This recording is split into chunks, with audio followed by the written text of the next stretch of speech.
This is the show that has hosted everyone from Sugar Ray Leonard to Keith One-Time Thurman. This is Tough Talk Tonight, brought to you by Heavy Bag Boxing.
This is the show that is...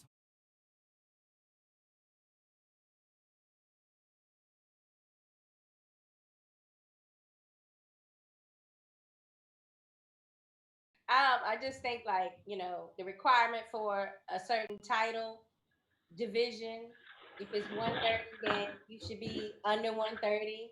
If it's 135, then it should be, you need to be under that particular weight class.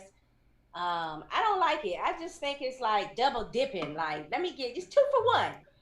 You beat this one person and we'll give you 2 belts. Let's just keep it simple and keep it recognized the way it is right now. So that's how I feel about it. So Malachi, I'm gonna go to you next, man. Do you feel any extra motivation in on this fight with both the straps being on the line? Do you feel like it's warranted? Sakara, I don't understand how this is possible. Like, how is this even possible? You're fighting for the 130-pound belt at 100. What are they fighting at a catch weight, right? Oh, it's 130. What? Like, you're fighting for the 135-pound belt at 130. That doesn't make any sense. It doesn't.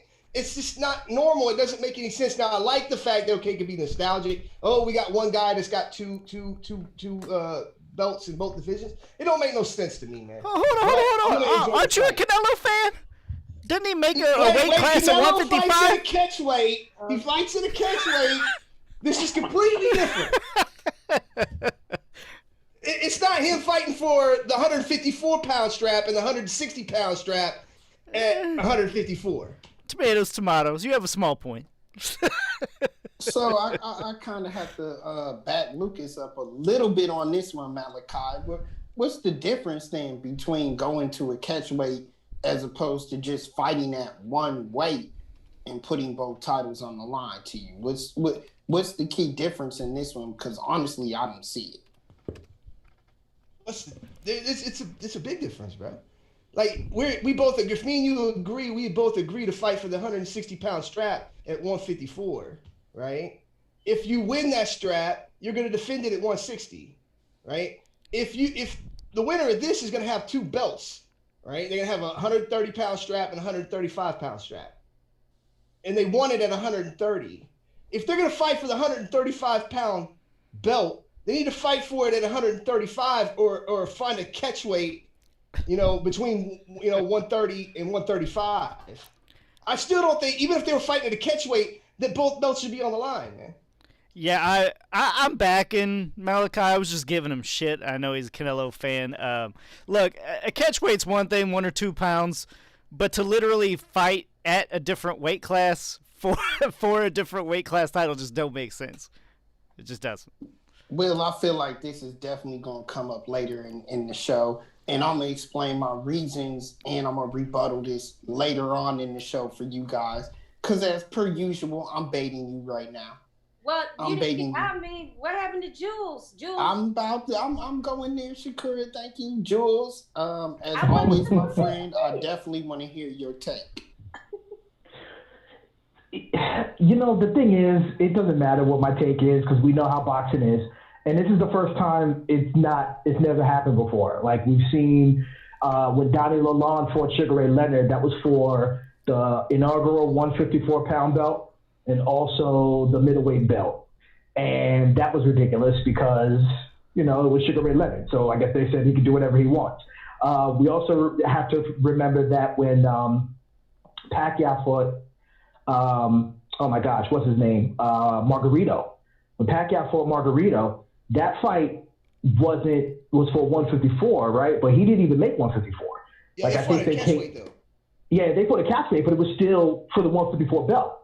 You know what I mean? Like it was a catch weight fight, but it was still for the 154 belt. So it's like, do I like it? No, but it's boxing. You know what I mean? Boxing is always going to throw out belts, and especially with a fight like this. Where, in my opinion, I think that they feel that Tank Davis is going to win and going to be that star. So they're going to throw some kind of championship around it. So do I like it? Absolutely not. But, do I understand it? It's boxing. We've seen it before, and I feel like it's going to keep happening even more so now. Oh, I'm sure. Yeah, I agree with you on that, Jules, as far as it happening a lot more now. I think that it should. I think that it should for obvious reasons that I can get into later on in the show because we have some topics coming up for me to defend myself. But from my standpoint, my point of view, I like it. I love that both titles are on the line, period, in the story. No, you're going to have to come better than that now. I'm out of my sick bed to hear why you feel that way. I mean, what is your legitimate reasons for feeling like it's cool with you? Yeah, I'm curious myself, Rob. We do have some topics coming on that, but it's the future of boxing, okay? This is the future of boxing right now. Whether it be at 130, 135, 147, I think these guys are the future. And these weight classes don't matter. And that's my opinion on the whole thing. From 130 to 154, I don't think that the weight matters. I think that this is the future in boxing. This is where it needs to go. You need to fight and move up. Fight and move up. That's my opinion. So are you saying that because these two titles are on the line, we're in agreement that 130 and 135, basically they both will probably be over that both weight classes the night of the fight. Is that what we're saying? That's a good point. That's true. That's an excellent point, Shakur. I definitely believe one of these fighters will be over the 130-pound weight limit. Okay, well, so Malachi, I guess the two titles rewards you for doing so. It gives you an out. Absolutely, it gives you an out. It Yeah, does. but Rob, let me ask you a question. Rob's just trying to he's making an excuse for being a weight bully. No, I don't this is the thing. that. But this is the thing, and forgive me for interrupting. Do you kind of feel like the titles is kind of diluting the accomplishment of the boxer, right? I mean, there used to be a point where when you saw unification bouts or you saw people fighting for a title, like it was a big deal. You know what I mean? Like when that person was like the number one rated contender or they were fighting for, a belt at a certain weight, you kind of felt like it was something special. But it's like now, it's like, okay, if it's two belts that's on the line, if one guy loses, it's not really that big of a deal because they probably still have a belt or whatever. Like, do you kind of feel like it takes away from the excitement of boxing? It's like, what's the point of working hard and being champion where, they'll throw a belt at you anyway, right? No, because you still have to win the fight. You still have to win the fight. I disagree. So if I beat you, no matter what the weight is, if I beat you, then I take your belt. End of discussion. It seems like I'm gonna throw the WBC out there because of the current situation, the current belt for the Tyson Jones, but it seems like everybody gets something. Even the loser, you get the ribbon around your neck. Yeah, it's what is it? Participation award society. Yeah. Forget that. Look, my kid's now to the age. This is his last year of coach pitch baseball, right? He's going into Little League. Next year, should they give out trophies for participation, he will either throw it away or he will gladly give it back and say, no, I did not earn anything. Unless they place. If you're a champion, you deserve it. You do not earn things anymore. Everything's just handed out to you. Hence why there's 12 belts for a weight division. I mean, it's ridiculous. I want to get into this, but this is honestly later in the show that I want to get into the topic of the belt discussion. But you can't help it. Things just come to fruition, okay? It does. No, honestly, it does. That's why I want to come back to this. But Jules, my point is this. The reason why I'm saying this is because it's obvious now. This is where boxing is going. In my opinion, this is where boxing is that going. Makes it right. Like, just because something is going in that direction doesn't mean that it's A, good for the sport, or B, that it should be done. Just because we're doing things that is like adding to, the fan base's skepticism about boxing and the value of it going forward. Like, we shouldn't be adding things to make them even further question the validity of the sport. We should be questioning it to tighten it up a bit. Like, I feel like you're saying because they did this one time that automatically makes it okay, and that's why I'm getting upset about it. Like, I don't feel like just because somebody's doing something in this instance makes it okay. Yeah. So let me ask you something. Do you want to see this fight? Absolutely. Is there validity in this fight? Yes, it's validity in the fight. Correct. Okay. So the reason why. Go ahead, Jules. Go ahead. No, what I'm saying is you make a good point, Rob. We do want to see the fight, but another follow-up question is, do we give a damn that the title's on the line? That's my point. We'll see this fight if there's no title on the line or not. You know what I'm saying? And it gets to the point that wasn't where boxing used to be. It used to be where the WBA, IBC, ABS, and WBC was on the line, right? You cared about it. You know what I mean? Because you knew only one guy was going to be the winner, and it was going to be for one weight class. And this person who's fighting for the title, he earned it, minus the whole Don King paying for a ranking, right? We'll get that to another time.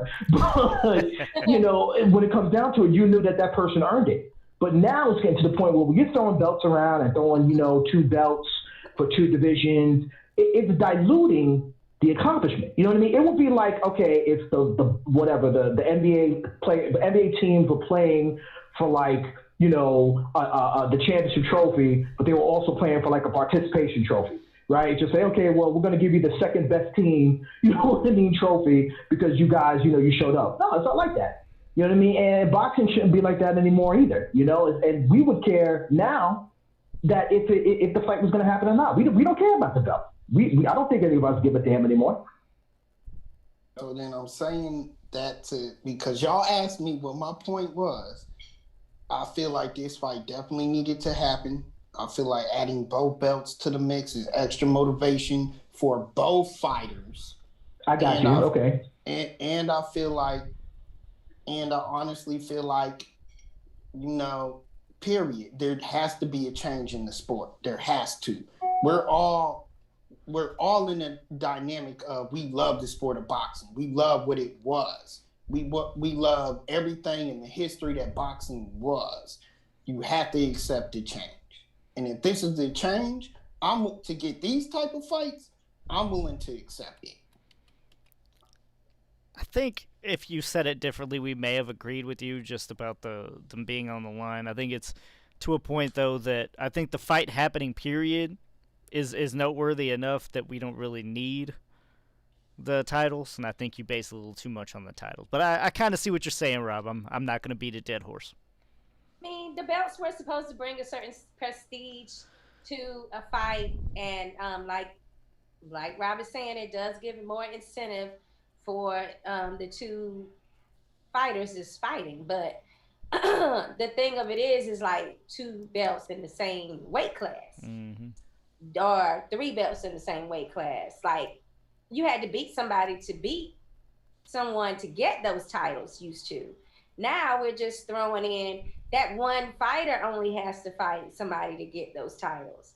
Doesn't have the same relevancy as and the same value to it as if they had went through an entire division like back in the day and earned their way up and defended a title a few times.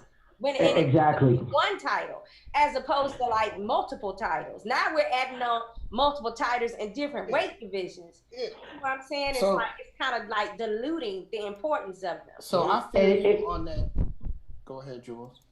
No, go ahead, Rob. Go ahead. I'm not going to take your time. Go ahead, man. Do your thing. No, I feel you on that, but I do want to come back. I do honestly want to come back to this later in the show. Clarence says, belts or no belts, we have a fight on our hands Saturday night.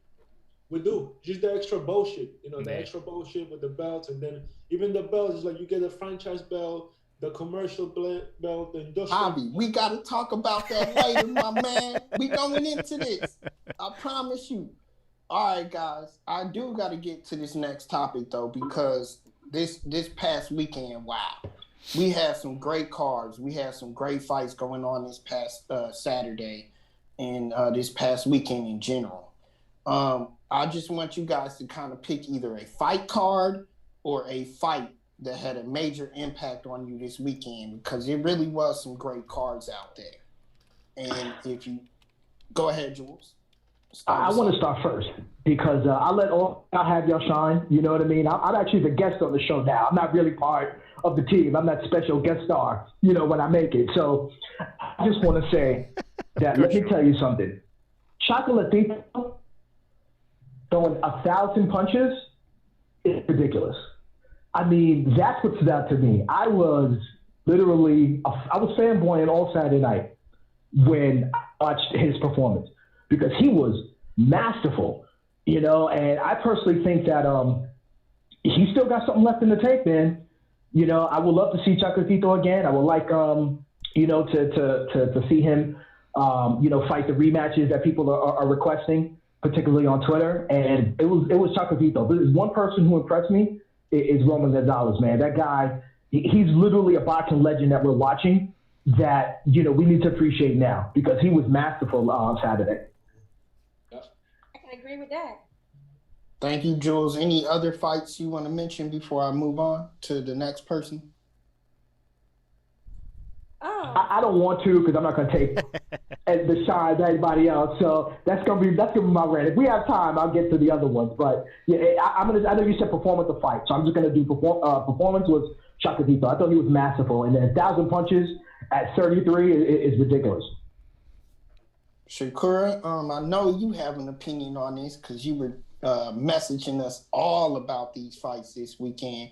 What was your biggest takeaway?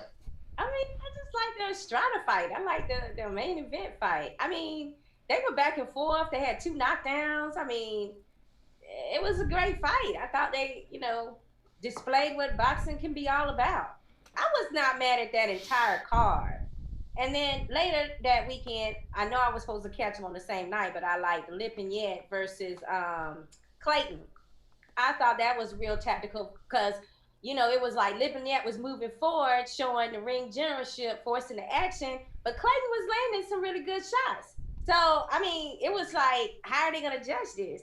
So I felt like, I wasn't mad at the draw. If I was leaning towards someone, I think I actually would have went for Clayton. So I'm hoping to see him again. Yeah, I mean, I kind of echo her statement. I like Estrada picking himself off the mat and able to stop Cuadras. That stuck out to me. I have an opinion on that, but I'm going to go to Javi next, though. Javi, what was your takeaway from this weekend? I liked all the fights, but like your question that you said, which one personally impact me? I'm gonna have to go with my man Claudio Marrero. He fought in the Showtime card. He was the second fight, and I think he looked good in there. He looked sharp. He looked strong. He came up in weight to 130, but he couldn't get the win. He couldn't close it. He had his men hurt. So many things, so many possibilities, but that was the one fight that did it for me. I'm mad with him because he got off the brakes after that 8th round. Like I'm gonna see him tomorrow. I'll let him know. Yeah, tell him I'm upset with him because I know he could have won that fight if he. He didn't have that killer instinct you need. It was a close one. Yeah, just to kind of interject with what Shakir saying, no Javi. They said the game plan was to get him because he'd never been past the 8th round, right? So the game plan was to get him there. And when you got him there, just let him know, man, you got to get him. Yeah. And I think you can ask him. I don't know. You can let us know later. But I feel like he punched himself out. I really do. I believe so because he kind of like he threw a lot of punches, and he still had 2 minutes left. So I'm sure he had that in the back of his mind. I haven't asked him. I probably, But the thing is, after those rounds, you still got your man kind of, not 100% there. You still should take advantage of that, But I mean, we see some things. They up there. They see some other things. So I don't know. I'll have to ask him personally. I wouldn't be able to know what his take on that, That's what's up. Malachi, what are your thoughts on this past weekend? What is your takeaway? I agree with Jules because a couple of years ago, everybody and their mama was saying Chocolatito was finished. And we've seen him come out the last 2 fights and prove that's anything but the truth. Malachi, that's why I like you, brother. That's why I like you. Great minds think alike. Yeah, is there Chocolatito? The Chocolatito is a special fighter. The people that had an issue with him being number 1 pound for pound are the people who, like my man Rob here, don't watch the lower weight division. You know what I mean? Yep. So that's the way it is. And I love seeing him prove he still got it. Because, I mean, don't y'all remember Max Kellerman saying, he looks like a shot fighter in the rematch with yeah, I remember, yep. Yeah. Right? Here he comes. He destroys homeboy from the UK. And then he beat boy down. Homeboy fought good in the I ain't gonna take nothing away from the opponent, but Chocolatito was special. That entire card to me was outstanding. It was something I hope Rob watched so he can come with an appreciation for how great these little guys are, these little kings. The fight that Cuadras and Estrada put on, man, that was brilliance, man. It was dude having to dig deep. It looked like Cuadras was going to get him out of there, and here he comes. He fights back, and he's the one who gets Cuadras out. And I love that card. That was my favorite card of the weekend. That was badass. That was badass how he came back, though, for real. Something we didn't even cover because Rob didn't have it on the agenda. Was what? That whole damn card, man. Yeah, but I'm glad we touched it this now. This is the subject. I don't know why you saying that. We didn't talk about it last week, is what I'm saying. Predictions for it. Yeah, we didn't touch on it at all. Build up. Okay. Well, I apologize to our fans right there. I apologize to all of y'all. My opinion on it is exactly what Malachi said. I thought it was a hell of a fight. In the main event is my biggest takeaway. Chocolatito is one thing. He is a machine when it comes to that division, when it comes to when he's on point and on his game.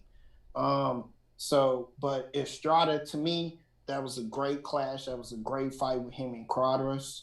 That being said, the reason why he got off the canvas and everything to come out that fight, that's a hell of a showing to show the type of boxer you are. But at that weight class, at that weight division, that's why I don't consider you pound for pound. Because you have losses and then you have these showings where you're not completely dominant. But I had to put that in there. I remember why Rob was dissing. Lucas, you remember why Rob was dissing Chocolatito? Because he moved up to fight Ron V-side, remember? And he got beat. And that's why Rob dissed him. Yeah. Because he was like, well, if you can't move up and weight and win, then I can't have you pound for pound. I remember that. Yeah. That's why he dissed him. It came back to me because that fight was like a few years ago. But that's the reason why Rob was dissing him, because he lost her on B-side, even though he went up in weight. Yeah. Listen, That's Rob for you. After Lomachenko completely let me down, I'm going everything based on facts from here on out. I'm not going to let that happen again. The facts of the matter is, Chocolatito got one of the best resumes in all of boxing. But So the for him to be record's number not one, there. there was no robbery there. But the record's not there. All right. Anyways, The people, record. Wow. just to go over before we go into the big fight card coming up this weekend, I just want to know, this is a pay-per-view event, $74.99 pay-per-view card. Where are y'all watching it? Are you ordering a pay-per-view, Lucas? I can't say it.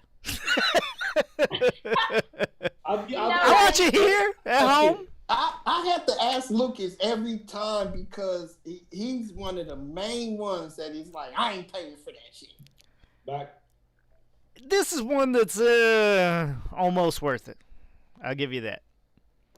All right, but you're watching it at home, okay? I still think it should be a Showtime card. I don't know. To me, it's Absolutely. not pay-per-view. It's not pay-per-view. Yeah. Let's discuss that. Shakur, is it pay-per-view worthy to you? Or are you getting a fight? Absolutely, it's pay-per-view. I mean, I don't have a problem paying for it if I know that there's other, like for me, it's got to have an entire card that's nice. So I'm looking forward to the Procray fight, especially. I forgot the other name I'm looking forward to, but it has to be a well-rounded card. Like, you know what I'm saying? Like, it can't just be, oh, here's the main event and a bunch of, lackluster fights underneath. So I need for it to be well-rounded. And then I feel like I got my value.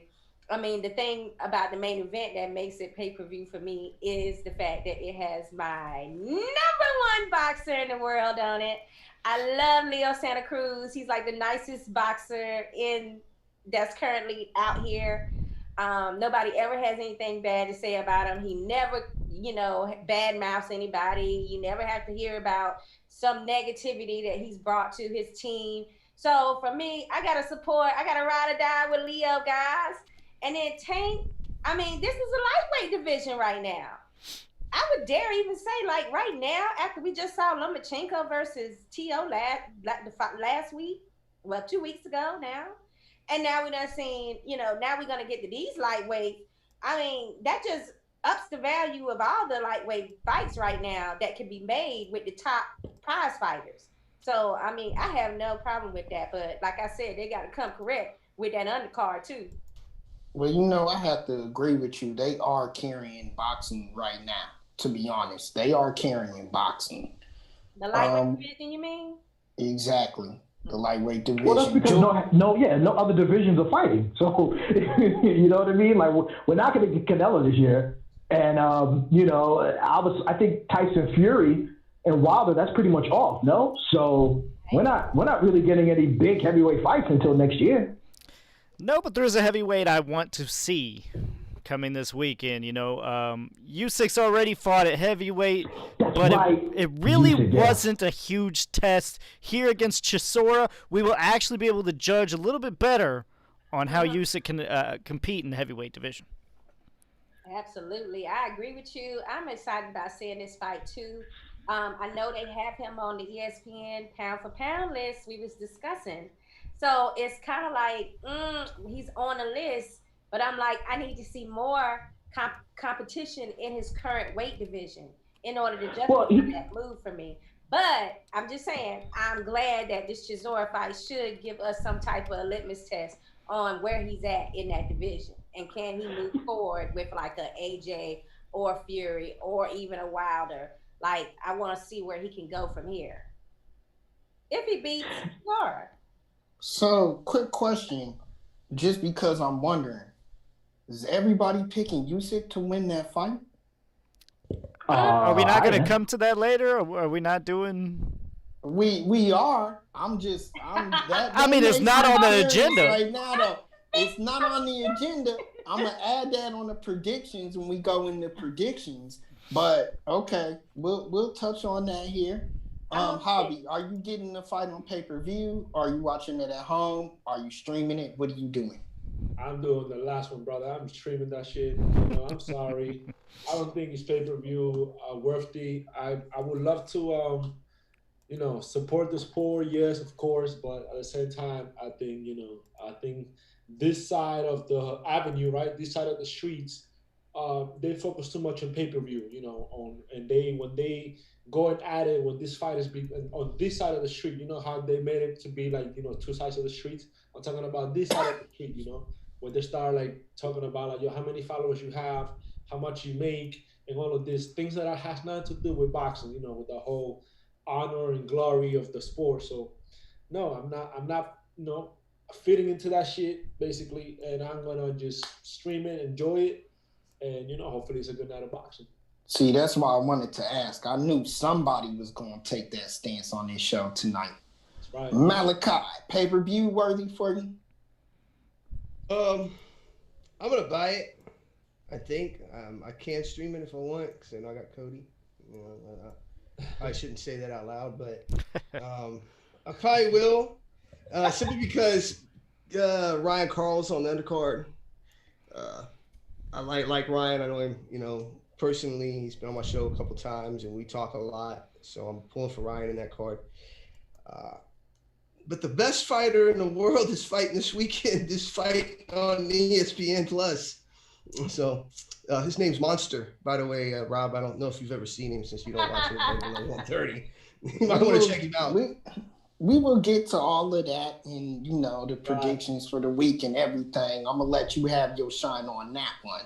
But in particular on this card, let's go ahead and go into what you were just saying. Some of you guys have mentioned some of this undercard. It's a legit undercard. It has some of the top names in this division, in the lightweight divisions out there. It has Regis Prograis. You talked about Ryan Carl. It also has Magdaleno on the undercard as well. Yes. It has Magdaleno on the undercard as well. This undercard is, to me, for this division, is pretty much stacked, but it's very competitive fights. Rob,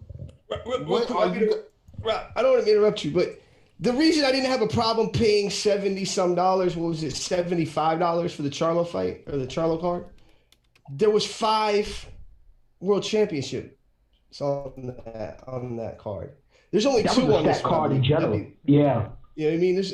I think there was 5 on it, right, Jules? There was 5 world title fights on that card. There was 5 world title fights and like a total of like 8 fights, dude. Yeah.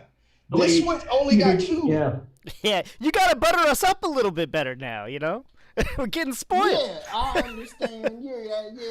It was title fights in the lower weight divisions. Nobody really wanted to see that. You were over here telling us how great it was just a couple weeks ago. No, because because y'all start this argument every time. Nobody saw those fights. Nobody wanted to see them. I appreciate your love. I appreciate your love for a decent title fight. But these fights actually mean something on this undercard. It's going to be some heavy hitting. It's going to be some competitiveness, title or non-title. These fights mean something in this division. Well, those were world title fights. I mean, but the other fights, they meant something too. Like they meant a title to a meaningless division. I'm going to say it again. I'm tired of you, Rob. You always want to put down the boxers at under 130. That ain't right. So, and because you don't watch it, other people don't watch it. The question was, on this particular undercard, what fights excite you? What fighters are you looking most forward to seeing? We haven't seen Prograis in the ring hardly since he lost to Josh Taylor. That's correct. As we know, we had the big debacle with Maurice Hooker. And he kind of like had Regis trained for so many weeks and then decided to be like, oh, I still can't make the weight. So then he was like so pissed off. Then he moved up to 147 on Prograis. So there was no help for that fight after most of COVID period of training. So I felt real bad for the man. Like that was effed up for real. Now we come to now. At least he's gonna have this fight. I mean, at least I see where DeBella had like the one fight with him or 2 fights left. This one was negotiated for him to be on this PBC card. So hopefully this will be a refresher fight for him. And, you know, he's still talking about the fact that he wants to stay at junior welterweight until he actually gets another title. So we'll have to see how that works out, because there's going to be a lot of vacating of a lot of those titles at 140, just based on how many people have stated that they're planning on moving up. Yeah, I'm looking forward to every fight on this card, every single fight. It's very competitive, title or non-title. I don't care about it. It's very competitive because each of these guys, to me, present a risk at the top level fighter that is on the marquee there. You have Progress against a fighter that is unknown, that is very dangerous. You have Magdaleno against a very dangerous fighter, as Malachi pointed out. A hard-hitting fighter at that. There might be some upsets flying on this card. Don't say it. Don't say it. There might be, Shakira. I'm hoping it's not Regis though. I'm actually rooting for Regis because I know y'all gonna clown me for this, but I really hope I want Regis to win because next year I want Regis versus Broner. I know y'all be like Jules, like I can't believe you said that, but Regis and Broner have been going at it for a little while now. As a matter of fact, I think he was on an interview with Cynthia Conti from The Ring, and I mean he was like he really really wants that fight. And personally speaking, I want to see it.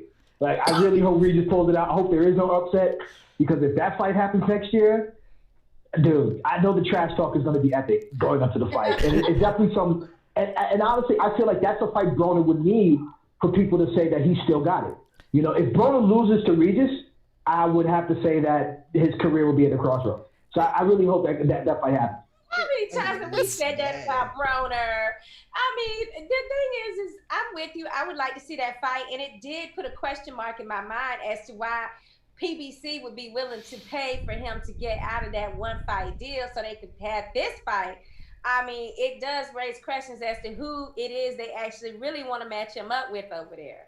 So it's piqued my interest, Jules, and you might be, I mean, that's one big possibility that there's a Broner fight in the works. You know, we got to say, Progress is new to the whole PBC anyway, you know, so him coming over, he does have to put forth a good effort in this fight just so he can get those type of fights that he wants in the division. Because let's face it, PBC holds a lot of cards in that division. Right. I mean, and we're not saying that Josh Taylor and Progress, that was a fucking war. Like, I don't think that Progress' stock went down a whole lot by not winning that fight. Well, because it wasn't a blowout. It wasn't like it was a blowout. It wasn't like he got beat from rounds 1 to 12. It was pretty competitive.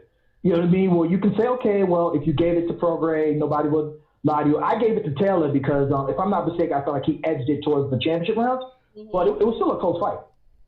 That's true. I agree with you on that. But I feel like his stock doesn't go down. Progress stock doesn't go down that much. Oh, no, not at all. Not at all. Yeah, because like Josh Taylor now is going to face Ramirez. So, you know, we're starting to unify belts in that 140 zone. So Clarence says, Bronner, a.k.a. the whole hood, no, I whooped that boy.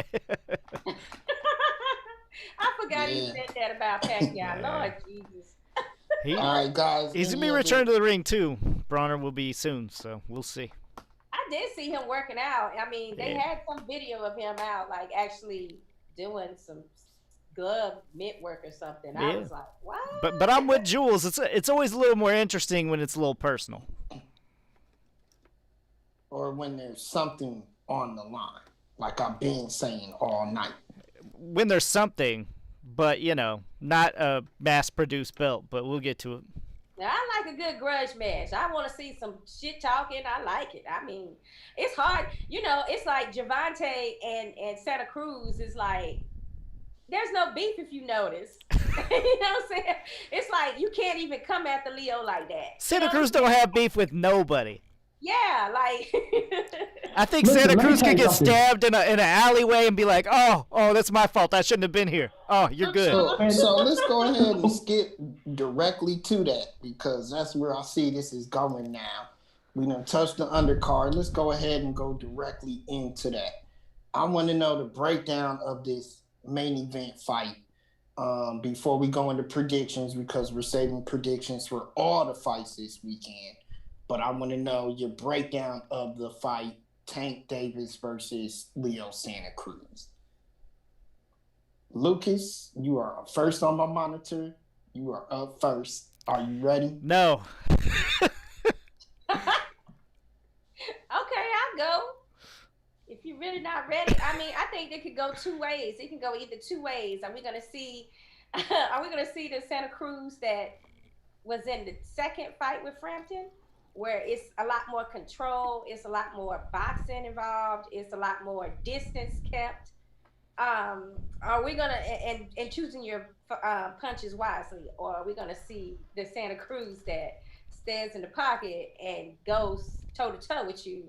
And there's so many rounds. I mean, so many punches in each round. You know, just like delirious amounts of punches. I mean, can Santa Cruz withstand that type of punching from Tank? Is another big question. So I think for him to play it safe, he may have to be on the outside and prove that he can box when he wants to again. Because, like I said, we did see him do that in the second Frampton fight. So, like, if he doesn't decide to do that and he wants to go in there and it's a war and prove that he got a chin of gods, then then I'm for it too. So either way, it's exciting. He does have a chin. Yeah, for real. Thank you, Shakur. Let's go next to Javi. Javi, give us your breakdown of the fight. How you feel? I think I hope Leo Santa Cruz is in his A game, top shape, so he can take Tank to deep waters. You know, hopefully he takes him to a decision where he can get the best out of it because Tank is really dangerous within the first 7-8 rounds. But I think I don't know, maybe because of him struggling to make weight, but he kind of like his work rate and kind of goes down a little bit. You know what I'm saying?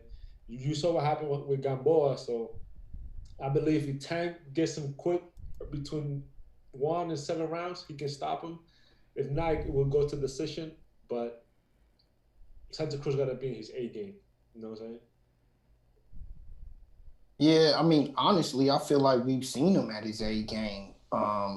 Primarily every time he steps in the ring. The issue is the boy just has one speed, really. Malachi, what's your breakdown on this fight? I agree with Javi a lot. My key for Santa Cruz is to get him in the later rounds. Particularly, Tank better come in shape. This is not a fight where Tank can be out of shape, like, looking like he did against Gamboa. Because I don't know, me personally, I don't know if anyone else feels this way. I completely feel if he would have showed up in better shape, he would have got Gamboa out of there a lot sooner than what he did. And Gamboa was fighting from the second round on with a torn Achilles. That ain't gonna work against Leo Santa Cruz. Leo Santa Cruz is a guy who could potentially throw 1,000 punches like we saw Chocolatito do. You know what I mean? This is a guy who's going to be nonstop, action. He's going to show up in shape because he takes his craft very seriously, something that I seriously question a lot about Tank. All respect to Calvin Ford, who's, Calvin's on my friends list, so, if he hears this or whatever, but Tank better show up in shape, man. He better show up in shape because if he don't, he's going to take an L. I think, in my opinion, he better get him out of there within 6. If he don't, and it gets into deeper waters, Tank, we always say, like with Broner, for instance, since Jules brought him up.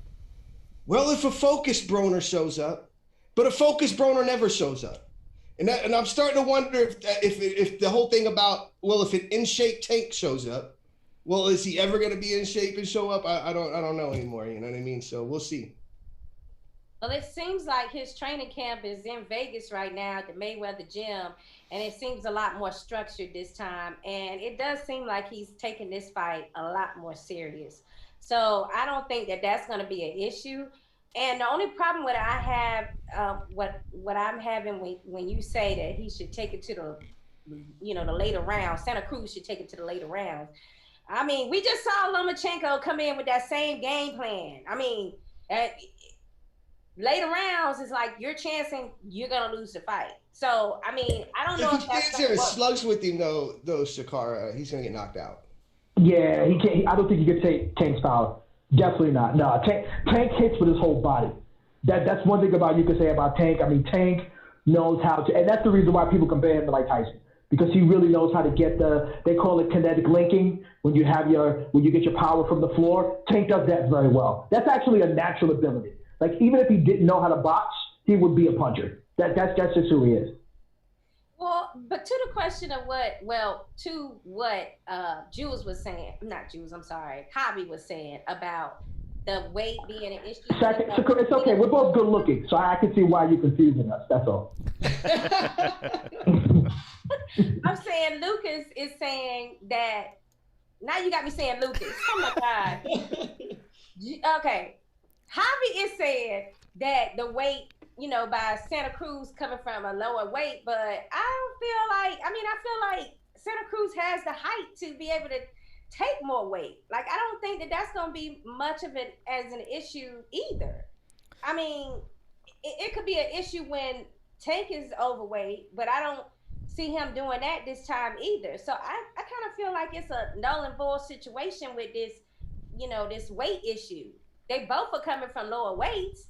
Like, I see what you're saying about the power. Yeah, he's got to stay away from the power. But I also don't see the fact that you can win a fight if you start too late in the rounds trying to win. Like, he's going to have a different game plan than just sitting around trying to wait for him to tire himself out.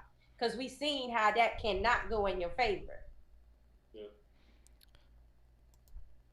Let's see. We got comments here. Clarence says Tank has to touch that body. Then the head, he has to watch Leo's speed. Tank is a different type of animal.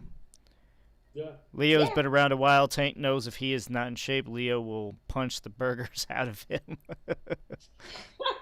All right. You said that? Clarence.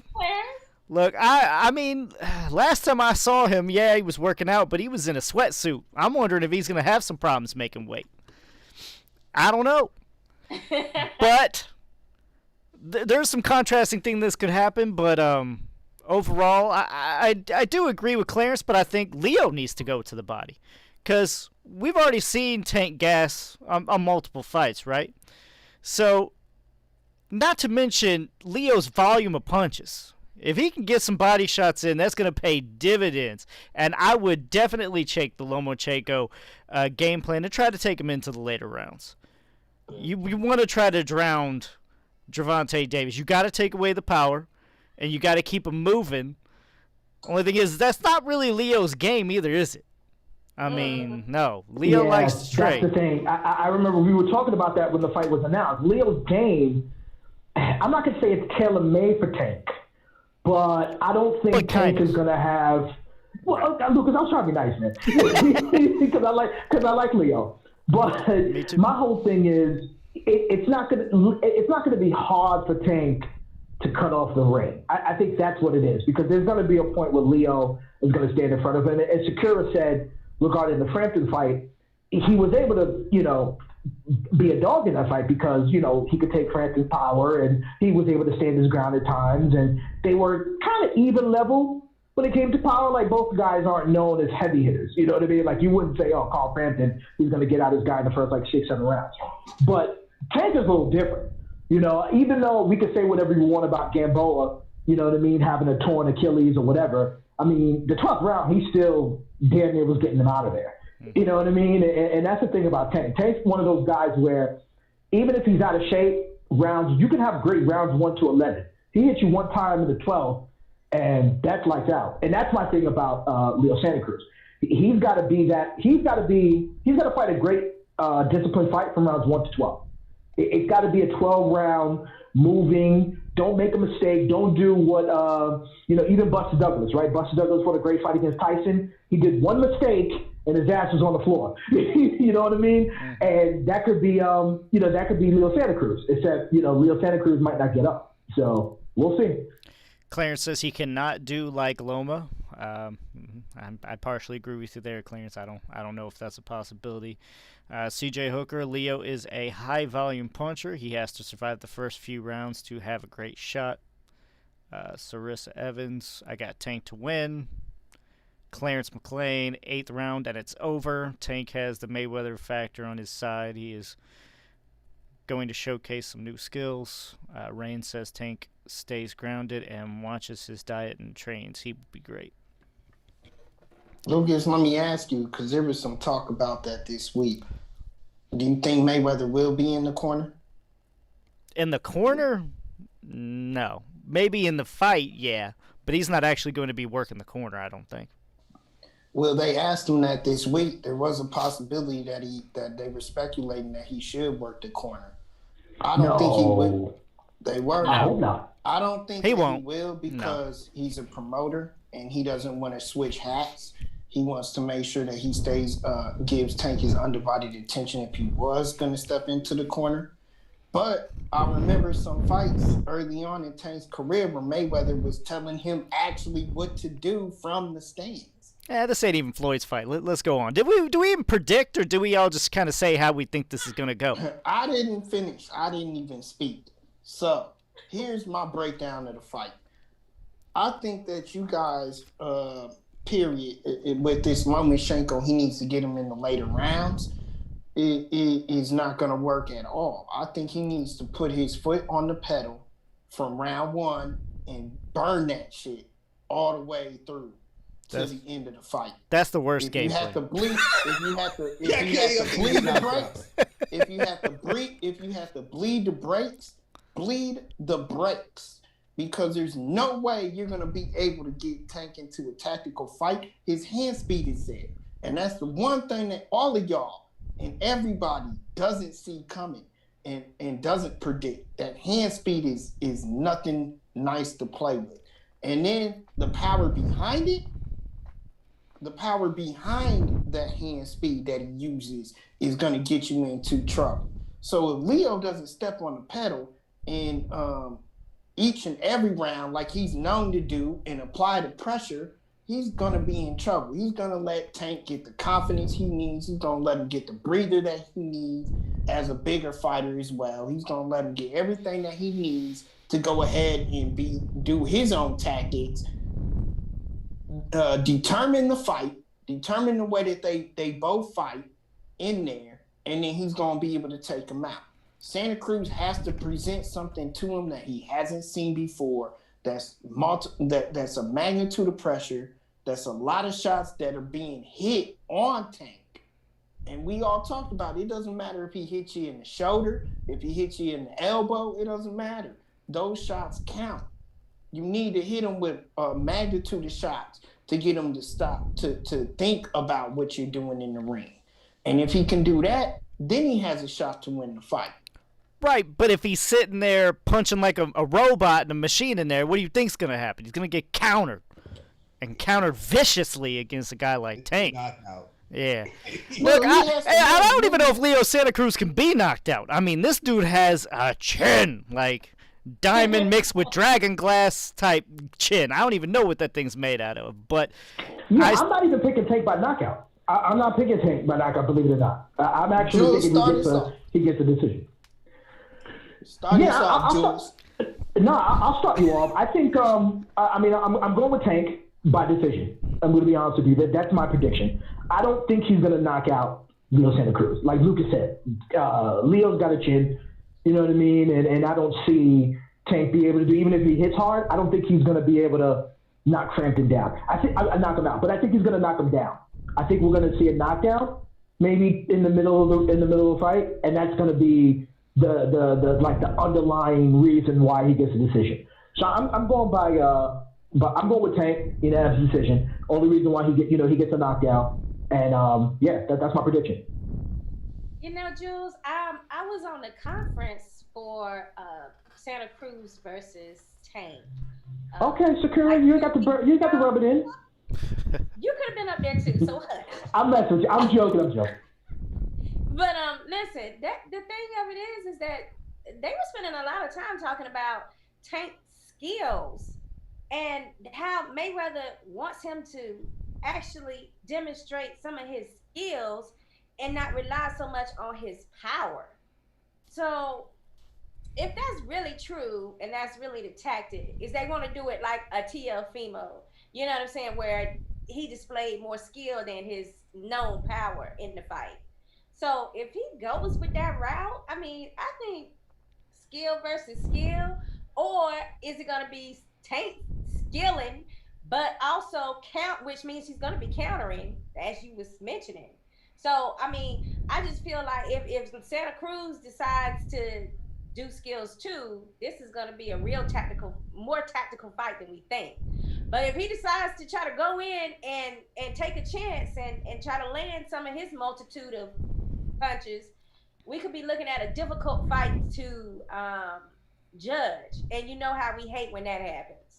So, yeah, well, that's going to be a mistake, because if Tank is going to go skill for skill with Leo, the issue is not going to be Tank is not skilled enough. It's going to be Leo's going to have a higher work rate. And that's what the judges are going to see. You understand what I'm saying? Because if he's going skill for skill, that means that Tank will probably be waiting. He'll probably be waiting for an opportunity to counter. And, he'll be waiting 3-4 rounds. The next thing you know, Leo has 4 rounds in the bank because Davis didn't take any risks, which is going to be a huge issue. I'm not saying to go be a brawler, but I don't think he should go into a tactical counter punch. Let me show you guys, I've been working on the shoulder roll type of tactic. I think he should fight a smart fight. Obviously, when I mean by fight a smart fight, is that guy Clarence said, Lucas, go to the body, go to the head, because the body is what's going to slow the legs down, right? If Leo has the opportunity to move, he's going to use the opportunity. So Tank has to mix up his punches, go to the body, go to the head, cut up that ring, obviously put pressure on Leo, you know what I mean? Make Leo fight off the back foot. And but don't get into a skill match with Leo. That's going to be a mistake because he's going to lose they round. were mentioning it a lot. Like it was brought up multiple times throughout. Yeah, that's going to be a problem. I bet Jules on that one. I don't think that's a good idea at all. You don't want to try to get into a skills match right now. Don't be trying no Andre Berto shoulder roll. Don't be trying to do anything new. This is a big fight. You got to go with what you know and what's been working so far. Don't be trying to show anything new. You got to stick with what's good. Because right now, I mean, this is not some tune-up fight. This is Leo Santa Cruz in front of you. And like most people saying right now on the comments section, this is a 50-50 fight. So Lucas, go ahead. Your prediction. Remember, this counts. Man, it's rough. I definitely don't see either guy really backing out of their styles, and for me, it's really a styles clash match. Now, I definitely see Santa Cruz getting dropped early from counters, just like we're all talking about. Leo Santa Cruz is a volume puncher, and he's going to get caught throwing. Down he goes. Once, maybe twice, we don't know. And then Leo Santa Cruz is going to start picking it up in the later rounds. It's going to be a really close fight. But I think the knockdowns are going to be enough that I'm agreeing completely with Jules here and actually picking Davis by unanimous decision. Okay, we got some comments. We got CJ saying Leo has the reach advantage. He needs to keep Tank at bay and frustrate him with shots from different angles. It's a pick 'em fight for me. And then we got Rain, 2 knockdowns, Tank by decision. Tank needs to knock him out and prove himself. He wins this fight by KO, then we in business. And then CJ says Tanks will have to take some shots to the head to get to Leo's body. That's true. But Leo is not. I mean, the thing is, though, Leo isn't known for power, but does he have power? Just because you're not known for something, I mean, is it going to be enough to deter Tank from wanting to come forward on him? I don't think so.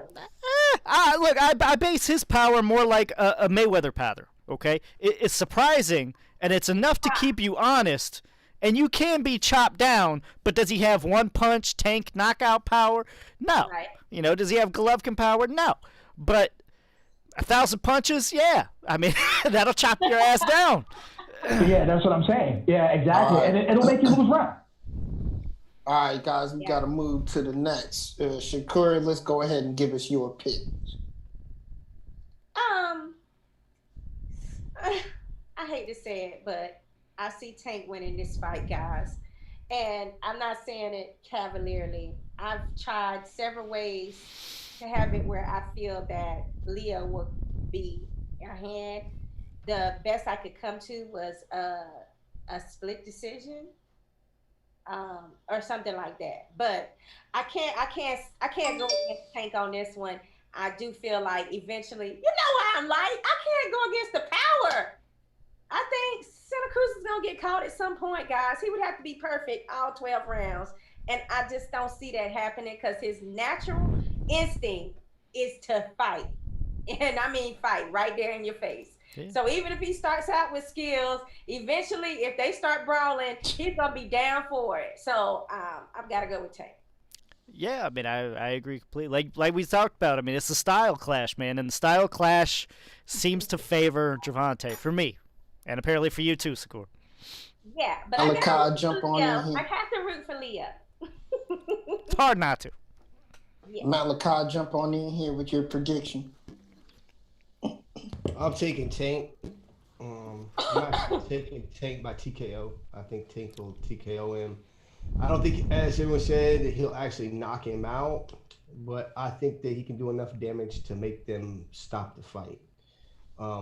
However, if he does not get him out of there, you know, by the 6th round, and he's not in shape, he will lose his fight because Leo will take it over in the second half.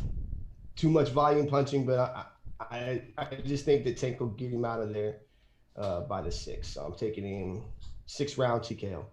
I like that. I almost went with a surprise late stoppage for Santa Cruz, like you said, just drowning him in punches, man.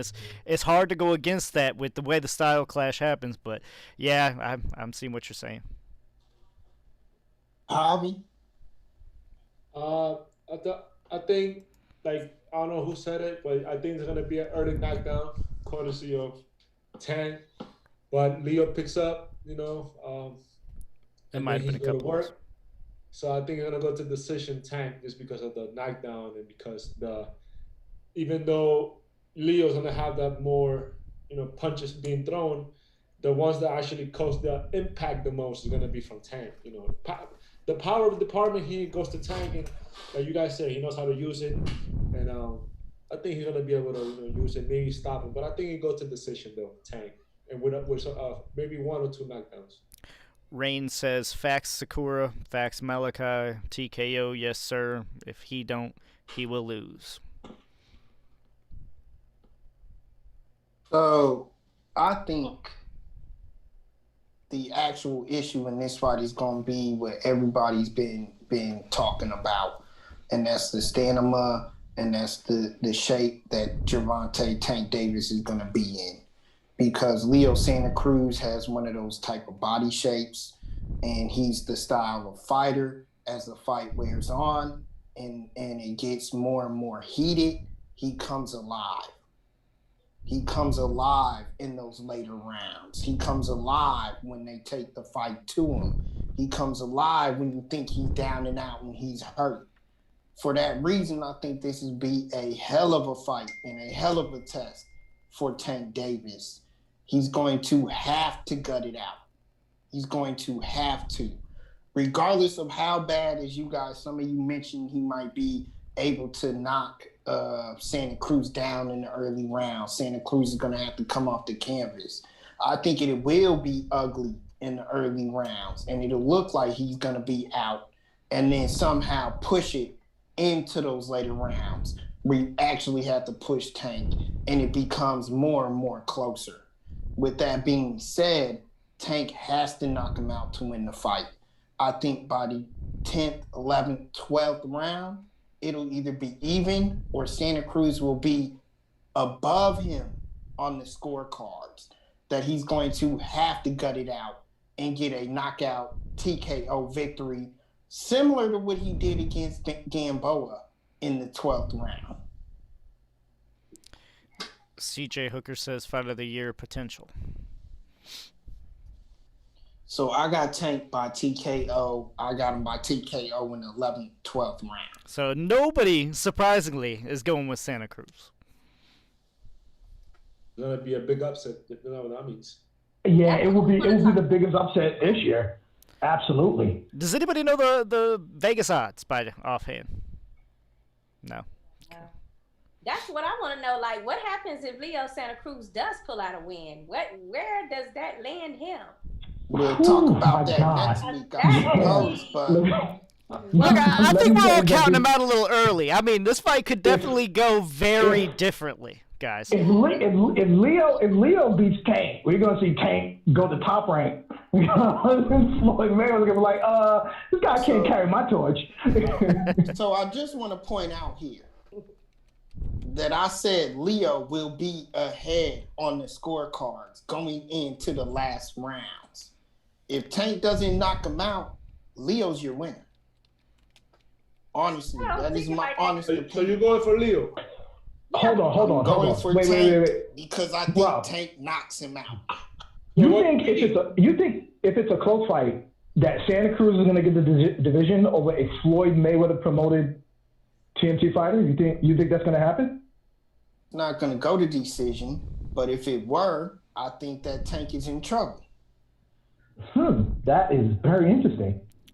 I just feel like even if Leo does have a multitude of punches in each round, I mean, if Tank lands 2 or 3 power punches, those judges are likely. That's why I'm saying the judges' cards are gonna be like crazy, because you're gonna have some that's gonna go for the power in the round. They're gonna get around the Tank anyway, even with the multitude of punches from Leo.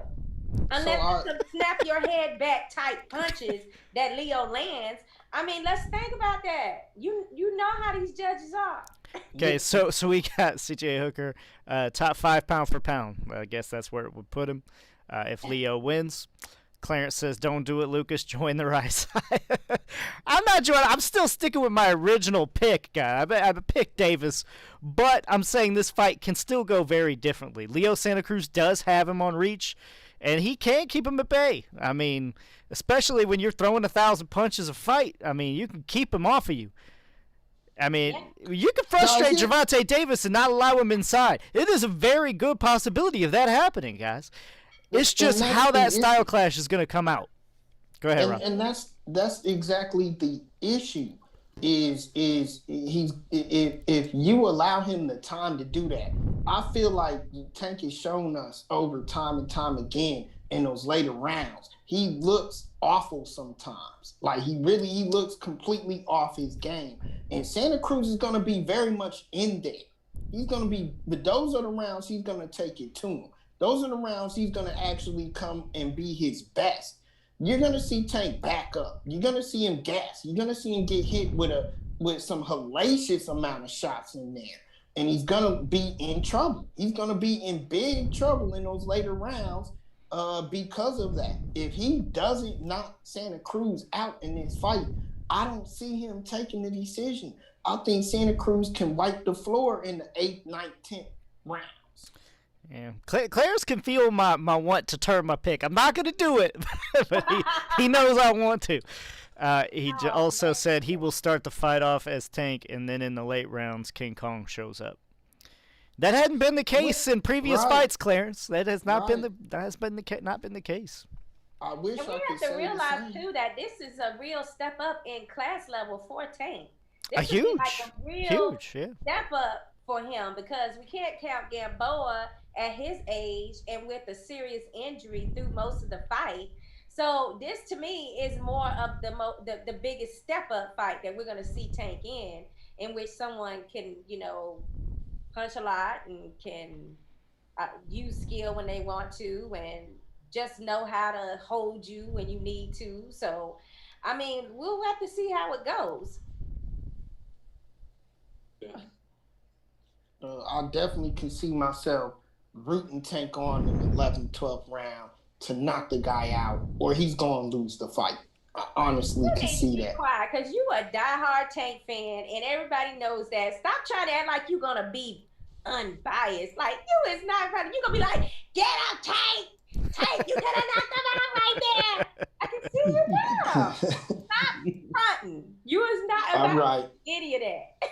So let's move on to the other fight predictions for this weekend. Let's go next to Usyk Chorizo. I asked the question earlier. Did you call him chorizo? That's food, man. Whatever his name is. Wait, hold on. Wait, Rob, brother. Hold on, Rob. Chisora. It looks like chorizo in Spanish. You know what chorizo spells like. It looks just like that spelling. Hey. Oh, Lord. You got to make me hungry. I had something in the chamber and I lost it completely. I don't even know. I asked y'all earlier for the fight predictions if anybody was going to not pick Usyk. I'm asking again. I want to go around. Lucas, who do you have in this fight? This is a hard fight for me to pick. Usyk's kind of a small dude for heavyweight. So I'm really wondering if he has enough power to keep Chisora off. Usyk definitely is the more skilled fighter. I would lean towards him that way. My really only doubt right now is the power and his ability to take those heavier shots. Because these are some big boys. I like Usyk. I'm going to be rooting for him. But honestly, I just can't say. I mean, it's hard for me just because it's not known yet. And like I said, his size is a big issue for me. I'm just not sure he can take this pounding from Chisora. So you got to pick one, Lucas. Are you picking Chisora? I'm going to pick Usyk, but I won't be surprised if Chisora stops him. I'm going to pick Usyk, though, decision. Shakur? Oh, my God. Everything that Lucas just mentioned is stuff that I'm concerned about, and it does make you kind of hard to pick one. I mean, the only thing I can say is Chisora has to side.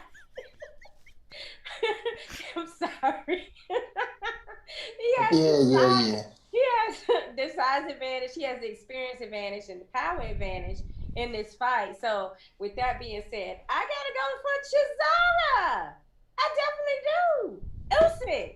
We haven't not seen him at any quality fights, and I hate to say that, but any next level prize fighting, since being at heavyweight. So, I mean, this might have been the wrong fight for him to start out with, but we'll see. I'm gonna stick with Chisora. Knockout decision. I'm not gonna do that to him. I don't know for sure though, because like Lucas says, you're talking about somebody that's really more of a natural cruiserweight. So you just say he's gonna win. That's all. Okay. Yeah, I just gonna say that I think Chisora will win unless he is able to make him old overnight. I mean, it's so hard, because Usyk cleaned out cruiserweights. It is hard. Pissed off at you right now because this is the same guy y'all think is a pound for pound fighter. Being a pound for pound fighter and going up in weight are different, Rob. First of all, I didn't ever say that. I told you I questioned it because I thought that he needed to fight somebody. And second of all, if anybody wants to say he's not a pound for pound, I mean, they can just say he was a unified champion at cruiserweight. So, I mean, you're getting off subject. The point is that it is still it's going to be a difficult fight to predict because we're dealing with someone that we have not seen really at that weight class. So I don't know why you're getting the attitude with us. Malachi, help me out. Listen though, first I'm picking Usyk. Usyk. I definitely don't have a problem with Usyk being pound for pound. Like skill-wise, he's one of the most skilled fighters in boxing today. What he did at cruiserweight, I mean, that speaks for itself.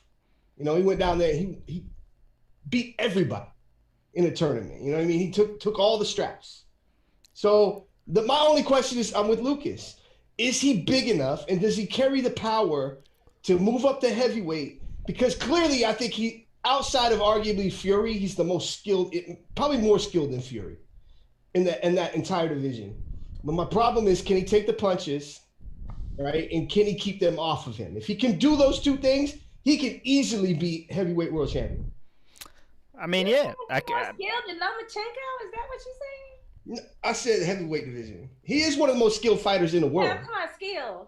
Yeah. Heavyweight division, yeah. Him and Fury. I mean, that's the. Well, no, the not two. in heavyweight. I'm just So talking in general. Yeah.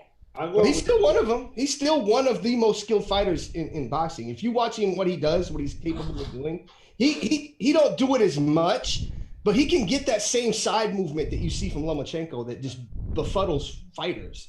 You know what I mean? And that is so rare to get a big man that can move like that at this weight class. So, yes, he's definitely. Okay, so Usyk, is it gonna be by KO or is it gonna be? By He's gonna win a decision. I don't think he's got the power to knock anybody. Yeah, it's not there. You know what I mean? Even though I don't think Chisora is anywhere close to being the same fighter that we saw at one point in his career. Yeah. I still don't think he has the power to knock him out. For sure, yeah. They're slowly still testing him in that heavyweight division. They're not dropping him off by any means to, the Wolves yet. Well, wouldn't it be a shocker if he is able to knock him out? Sarissa says, hope Dereck don't bite Usyk. Oh, no. Chisora is no joke, man. He's a big guy for the division, and he's powerful. So I think Usyk is making a statement by going up to the big boys and challenging somebody that's still will be considered now, like the cool kids say, high risk, low reward. Because if he loses to Chisora, it's really devastating for him. And if he wins against Chisora, people are gonna be like, now we're going to see if he's ready for the next level of the heavyweight. But I agree with Malika. I think sometimes size and power has a lot, but sometimes when your skills are so accurate and sharp, you can go around those things. You know what I'm saying? So I think Usyk gets the decision. He's probably gonna get he's gonna get a little tap, a little wobble from the big boys, but he's gonna get the decision. He was winning that fight against Dillian White before he got KO'd. I mean, is there anybody else that feels like that? I think he was winning the fight, but I'm not high on the villain. I don't think the villain is that good. I know he's talked himself up there. Yeah. You know what I mean? But who is he really beating besides Chisora? Like, who is Dillian? I like Dillian White, man. I think he's good for the game. I think trash talkers are excellent for the game. But who is he beating to like, really for me to be like, oh, Dillian White's that guy. He really hasn't beat nobody. Yeah, his biggest highlight was always hurting AJ. Right. That was always like one of his biggest highlights was when he hurt AJ early on in his career. That was like always been his like biggest thing. That he rocked AJ, but it's like everybody's rocked AJ. Going down the stretch. And I love AJ. Are you kidding me? I wish I could wake up with a physique like him, but it just is what it is. That's more like an IQ. So Jules, what's your pick? Oh God, Usyk by schooling. Yeah, Usyk. He's skilled. Everything Malachi said, and also you got to remember Usyk is a southpaw. Skilled southpaws are ridiculous, and I know that Sakura and Lucas, you're talking about the size and the power, and that's actually a good point to make. But I feel like Usyk is going to be like how James Toney was in heavyweight. James Toney didn't knock guys out, but he was so much better than them skill-wise that they couldn't touch him. I remember when James Toney was fighting Sam Peter, and oh my God, Sam Peter was like, what the hell did I get myself into? Because he couldn't hit him. And I think that's Usyk. Usyk is a guy, like Malachi said, can use angles. He's very, very skilled. Usyk is not going, in my opinion, he's not going to stand toe-to-toe with Chisora because he knows that. I mean, he didn't do it with Chaz Witherspoon. He's not going to do it against Chisora. I don't think Chisora is like the most skillful guy. Like, he's a guy that he's going to give you exciting fights because he'll stand toe-to-toe with you. But he's not a guy that you're going to say, oh, my God, you're going to see very, very high-level technical boxing like you're going to see with Usyk. So, Ralph, forgive me for the rant. My prediction, Usyk by unanimous decision. You might as well put Julie Letterman's 119-109 card there because that's going to be my opinion. I think Usyk by a very wide decision. Jules may be a little bit more confident in picking Usyk. I mean... I don't know why I forgot about the whole Chaz Witherspoon and seeing that fight live. I don't know, like he was saying, basically, though, you're going to have a little bit more of a skill set. You're at least going to have to be able to cut Usyk off and cut the ring off. Can Chisora do that? Probably not. Real fast. Yeah, remember this, though. Chaz Witherspoon was a late replacement. That's what people Also fail to true. realize. Because Usyk had to... Who was he fighting, though, that tested positive? Well, yeah, he was supposed to fight Tyrone Spong. Tyrone Spong is a kickboxer. Yeah, and he's also a boxer as well. Actually, he's out of Florida, Sakura. So if you ever want to try to look somebody up, he fights out of Florida. But yeah, he's supposed to fight Tyrone Spong. Tyrone Spong had failed VOD, I believe, and there was some big thing that Tyrone Spong said he didn't. And then Chaz Witherspoon, I mean, they literally got Chaz Witherspoon like 2 weeks prior. They were going to cancel it. Oh, it was less than that. They're like, oh, no, we found Chaz. It was less than that. It was only a few days because I was ready. I had my press passes, and I'm like, ooh, we get some Usyk. And then they were like, oh, he tested positive. I'm like, oh, damn it. I was pissed. That's another reason I hope Usyk wins, though. One, he's good for boxing. That dude is a character. I mean, he is out there. Real fast, though, what does that tell us about the heavyweight division? We're talking about a guy who's 6'4". Easily, I think his last fight, he was well over 220, right? And we're looking at him like he's a small heavyweight. Right? Yeah. Right, and he's 6'4". Yeah, Malachi, what does that tell you about what the heavyweight division is at today? Yeah, but that's been going on with the Klitschko's and Lennox Lewis. Once you had those guys in the game, 6'5", 6'6", 6'7", remember Valuev, the Russian guy who was like 7 foot? He was a WBA champ. And actually, Old Holyfield ended up beating him. And that was like a big upset. But that's been going on for at least 10, 15 years. That, the heavyweights, you don't see heavyweights under 6'3" nowadays. Yeah, and I would say that it's telling us that we really do need to explore more into cutting these heavyweights into 2 divisions. I'm really serious about that. Because when you got a guy in there that's let's say they're 215 or 220, and they're fighting somebody at 260, I mean, it's still 40 pounds is still that's a big ass difference. 50 pounds, that's a big ass difference. Like, I do really believe that, for safety even, we need to think about cutting these 2, cutting that heavyweight division into 2 parts. I remember there were rumors they were going to do a super heavyweight division, where guys just fought over a certain amount and certain height, that they were going to be super heavyweight. They were talking about that with the Klitschko's, I believe. It's been a long time, but I know they were talking about doing it like over 10 years ago. Well, one of the sanctioning bodies, I think it was the WBO, was talking. It's either the WBA or the WBO. They actually are trying to have a second division. It's the WBC. They're having a 224 pound.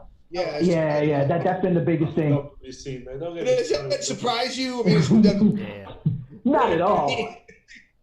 So guys, I'm gonna go ahead and make my prediction. Way to make another division, to keep charging them sanctioning fees, to making up boo-boo fucking belts, sorry my language, and just keep milking the sport, and just making, just. Sorry though, but it's still better for the fight. It's still better for the boxers because it is a safety issue. I mean, it's becoming so much difference between these fighters in the heavyweight. A 300-pounder has no business fighting a 220 pound. So that is still a huge weight difference. Right, like, but I'm just been saying, going on for a long time. You might not agree with the reasons why they could be doing it for money purposes, but the end result is that we're going to have less injuries, severe brain traumatic injuries or CTE from these heavyweights long term. I mean, the extra weight didn't help Butterbean all that much. Right. And in a perfect world, I can agree with you. He won a lot of fights, though. But knowing the WBC, I don't even think they could care less about a fighter's health. They're there for the paycheck, and they keep showing it. They keep showing it. Yeah, they do this nice charities and stuff like that. But that's that's Hobby's rant for the night. That's Hobby's rant for the night. Have we all picked this? And Sakura, did you just pick Chisora? You're the only one with Chisora right now. I'm going with Chisora. I'm going to go with experience and the heavyweight. All right, so we all have Usyk except for Sakura and Rob. Go ahead. Did not I know. I'm going with Usyk. everybody forgets he did fight Tony Bellew, who once fought at heavyweight. Granted, they were at cruiserweight at the time when they fought, but Bellew fought a competitive fight in the heavyweight division. He was coming off beating Hay twice. We all forget that factor there, and he just has more skill. He just has more skill in this fight. This is not the time for him to lose just yet. It'll be a good test. It's interesting to see if he can get caught with anything in there, if we can see any exposure to him at all, but I just don't see it happening. Okay. Well, somebody's got to go for the underdog. That being said, I think we all are going to take Inoue on Saturday night. Is there anybody not taking Inoue? Yeah, that's pretty much Inoue. There's no point in going against him. I was about to say, did you say that weird too? It's Inoue. It's Inoue. Yeah. He has a weird name, so you gotta relax. He has a weird name. All right, Chorizo. But look, it's gonna be that fight's gonna be Malachi. That fight's gonna be more competitive than you think, though. Yeah, Jason can fight. Jason Moloney can fight, man. He's not a bum. He's fighting. I know that Casimiro and his camp are making it out like Jason's a bum. But Jason can fight, and he's gonna come to fight. And I know I've talked to his brother, and they're both determined to be twins like the Charlos world champions. You know, one of them already had the WBA, lost it to Joshua Franco. He's getting the rematch. They're in Vegas. They've been in Vegas for a couple weeks. They're both determined to win their fights. I just don't see it happening. No disrespect to Jason. I think he gets stopped. I think at some point, Naoya is, as I said earlier, the best fighter fighting this weekend. He's one of the 3 best fighters in the world. And he's going to show everybody once again why they call him Monster. Yeah, because what people think. Jules, you muted yourself, buddy. We lost you. No, you're still there, Jules. You just hit me. Oh, my fault. There you go. There you go. We good? Started, go ahead. we didn't hear any of it. My fault. No, I was saying, and I know you're not supposed to do this in boxing, but the reason why I'm going to agree with Malachi is because, I mean, listen, when I saw the way Inoue storched, what was his name? As a matter of fact, Jason Moloney, he lost to him, Emmanuel Rodriguez. And when I saw Inoue knock him out around 2, I was like, Jason might have a problem. And I know boxing is not used like that all the time, but sometimes it's a good measuring stick. When, like, the guy that you're about to face, you torch that guy, that beat him, usually you got to take that guy. It wasn't like it was a decision. I mean, he knocked him out in, like, round 2. So I got to go with Inoue. I don't know if Jason could pull it off. Yeah, I have to go with him, too. I don't. No, that's not the same level. Yeah, I can't pick against Inoue. Let's see. We got a comment here. Wayne Evans says, was just trained by Anatoly Lomachenko. Usyk. Okay, so was Usyk trained by Anatoly Lomachenko? Guys, correct me if I'm wrong, but he is currently, right? That's correct. Currently, right. He won his first world title under Ali Bashir, but then now he's working with. They parted ways a few years ago, right? Yeah. All right. And that's a good point you just brought up.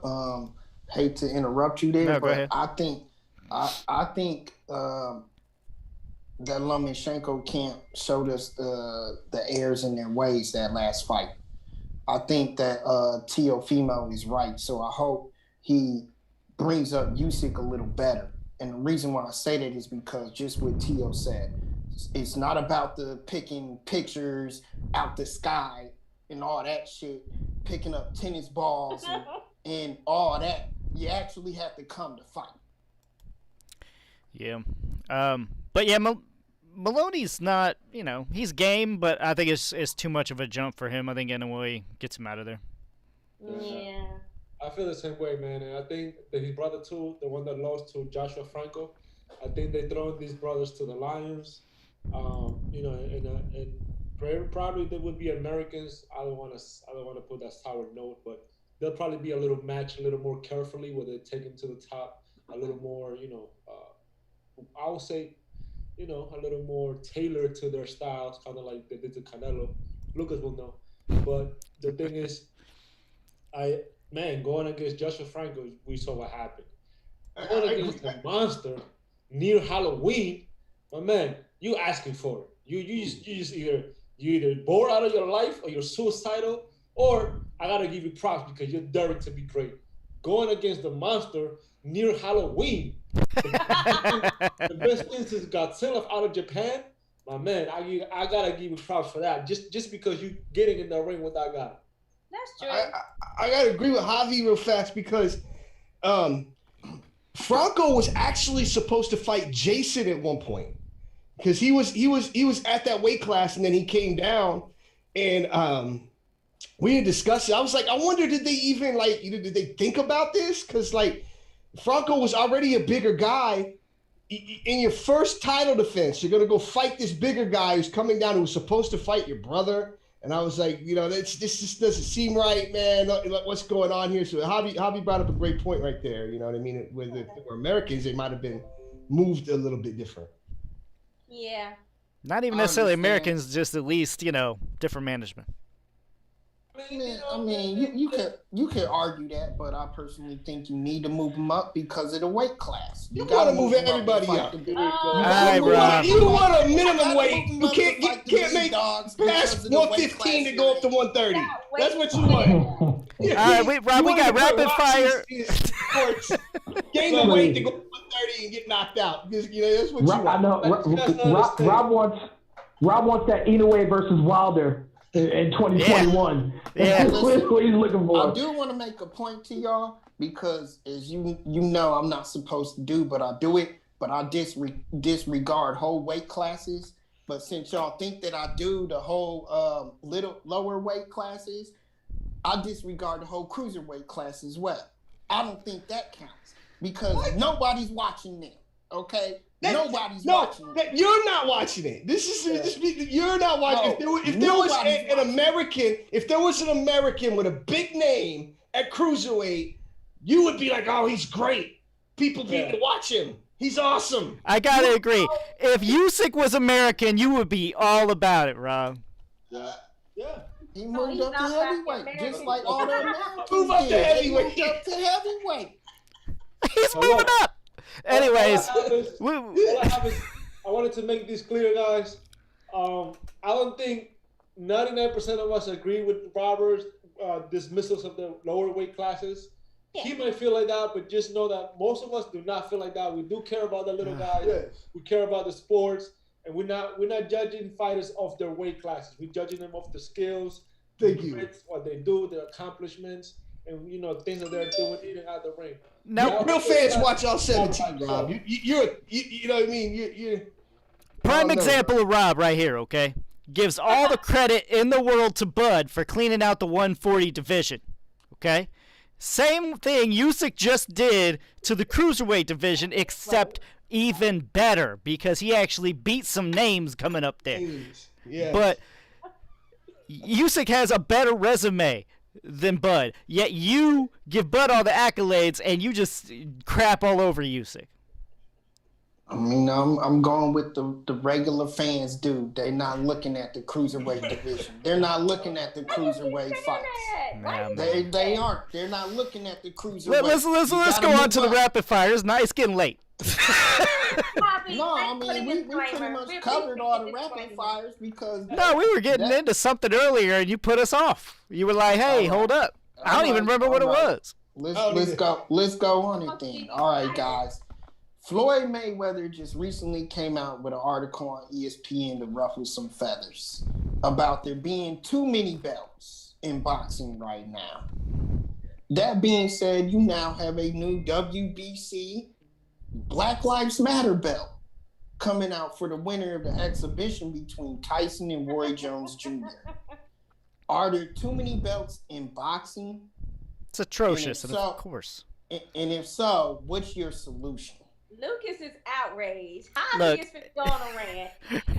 Go ahead, Lucas. It's just, I mean, I think we do kind of beat this horse to death, but we've talked about it. So, you know, it was okay when Mayweather was fighting and he was actually getting, you know, some privileges out of it and getting them super diamond championships. But now it's an issue.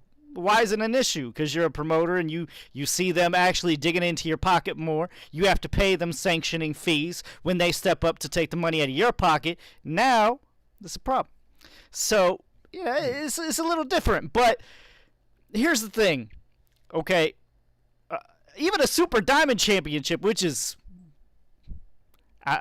just so stupid to me.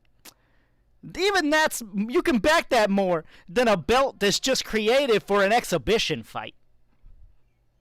This is literally just like, hey, if you win this fight, this sparring match, you're going to get a belt. You downplay your own card because nobody cares about this WBC belt anymore because it's just a joke. I don't know where else we go from here. Damn it, I'm drawing a blank now, but the Matchroom. So you're talking about Eddie Hearn? Yes, Eddie Hearn has basically said that he wants to unify him as well. Well, I don't think it's gonna happen. You know, yes, there wants to be like a one promoter type thing, like the UFC is to MMA, but the problem is boxing is bigger than MMA as a sport. UFC got in its infancy and controlled it as a monopoly from the very beginning. Boxing is too worldwide, too big already to try to jump ship and return to that.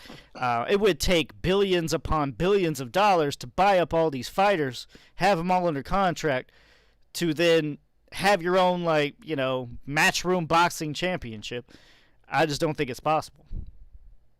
And boxing also, I believe, has a rule somewhere along the Ali line. I mean, are they even allowed to sanction their own things? I mean, can you have your own belt? I don't even know. That's a good question. I don't know how that comes into the Ali Act. It's something to look up. I honestly, yes. I mean, actually, if any of you want to run with that, that's a great piece to do because that's going to take a lot of research. I am not sure if you can legally do that. I mean, yeah, you could technically have your own belt, but have your belt actually mean anything or two different things. I think anybody can have a belt, hence why Ring has a championship. What, Squirrel? I'm asking about the Ali Act. I mean, it's universal? It's for you know, global, or it was created by the federal government. So it's pretty much the government regulating combat sports in general. Not even on boxing. What I'm saying is it does it only apply to the U.S.? Because you're saying it's passed by the federal government, not like a super pact of agreement from a bunch of countries. Yeah, that's actually a good question. I don't know if anyone else adopted it. I know obviously we were because our government passed it, but I don't know if any other government adopted it. You know what I mean? To their country. That's actually a really good thing to research. And I think the answer would be like, if it's just our federal government only, then Eddie Hearn's, of course, corporate office, it's not in United States, so he's not gonna have to comply with that. Well, problem is he promotes in the United States though. That's the only thing. It's not like he just promotes in the UK. So it's like, okay, is he going to... When the fights are here, he's... Yes, correct. So if he wants to use that belt, he would have to have those particular bouts across the pond. Well, it would be the same thing. I guess his whole thing is kind of like, remember they used to be like the London heavyweight champion, or, you know, if you would have the champion for that country. You know what I mean? So, and it would be in this whole situation where it's like, okay, well, we don't follow the rules in the U.S., but we're here in the UK. You're considered the champion over here. Because I don't even think they have like a heavyweight, like a British title anymore. I could be mistaken. But then I would argue, how does the UFC get around it? Because in the same way they do, why can't boxing? Well, no, that's because the number one, the UFC was as Rob said, they were able to monopolize MMA because they were the first ones to have it here in the United States. So really, what they did was they just they went towards regulation, okay, and then the UFC they basically made themselves the brand. The UFC is the brand. That's what people fail to realize about UFC. The sport's not called UFC. It's called MMA. You have Bellator. You have ONE. You understand what I'm saying? But UFC is a brand. Boxing is a sport, right? PBC is trying to establish itself as a brand, right? And you know, I guess you could say Top Rank Boxing. The promoters will be the brand. That's the problem that that boxing has as opposed to the MMA. You know what I mean? Because the MMA, they're able to have that branding of the different organizations. They don't have that problem. Right. So the issue really is the sanctioning bodies. Correct me if I'm wrong, Jules, because I'm not that big of an MMA fan, so keep me honest here. But as far as I'm aware of, what the hell is a sanctioning body for the MMA? There are none. So they have it's called the World Mixed Martial Arts Association. They're what you call will be the governing body of MMA, where mixed martial artists, they only follow a certain amount of rules. So basically the rules of 3 minutes, 5 rounds, no elbow up and down. You can only do elbow 12-9. That's basically a bunch of rules by the WMMA, right? But in terms of a sanctioned body, they don't have one. They don't have like a sanctioned body where it's like, okay, they have the International MMA Association where they have a champion for that. It's all about the organization. It's not about the sanctioning bodies. So the sanctioning body is basically doubled into the promotion, and that's where you're getting this because the UFC has their own belts, Bellator has their own belts. So essentially it would be a top-ranked championship versus like a PBC championship versus a matchroom boxing championship. Yeah, but see, the issue is, I'm sorry I'm taking too long. What happened was, to give everybody a history lesson. So back in the day, there used to be the IBC, the International Boxing Corporation, and it was a big thing by Ken Norton. He was the one who used to run the Madison Square Garden, and they were like the main company, right? The problem is that they were run by the mob. They were also with the mob. So what happened was they were seeing that you had people who were throwing fights and people who were getting, contender, getting championship fights based on being associated with the mafia. Once that all disbanded, then it was like, okay, well, we're going to have the sanctioning bodies, and the sanctioning bodies took off from there. So their whole thing is we can't have one organization because they feel that it'll probably run just like the IBC was, which was a whole bunch of organized crime. I don't know about you, but sometimes I feel like some of these sanctioned bodies are still organized crime. Exactly, especially the WBC. Yeah, I mean, and the UFC. Don't get off WBC. WBC, we be criminal. Oh, no. I call it the worst boxing, worst cancer. Nah, I call it we back Canelo. That's the WBC. You can fight anybody. Shaking his head. Well, my I'm gonna move us on before we be in hot water. The original question that Rob was saying is, do we have too many belts? Now there's actually a WBC title for a exhibition bout. I mean, I think it's an exhibition fight. What's wrong with it? Who cares? It's like, it's just a little something extra to give these two former champions. They're already champions anyway. Because it's making a joke of the sport, Sakura. Don't you just see? It's an exhibition. It's not like it was made up for. I mean, if Tyson if Tyson and Jones agree that that's what they want their cause to be, which is Black Lives Matter, who are we to tell them that's wrong? Okay, but look, you have to see it from what everybody else is seeing it. Okay, we know that belt don't mean shit. But all of these damn common fans, which are definitely going to be tuning in to see Tyson, are going to be like, Tyson's a heavyweight champion again. What's going on? He didn't win shit. They'll parlay it into another fight. They'll probably try to talk Evander Holyfield come out of retirement and fight for this strap. As predicted months ago. Then it's the old-timer championship. Call it something like the Super Diamond Legend belt. The Super Sparring title. Old fighters out of retirement come out of retirement and fight for this belt. Exactly. Well, Tyson exactly. Well, Tyson started a Legends Only League.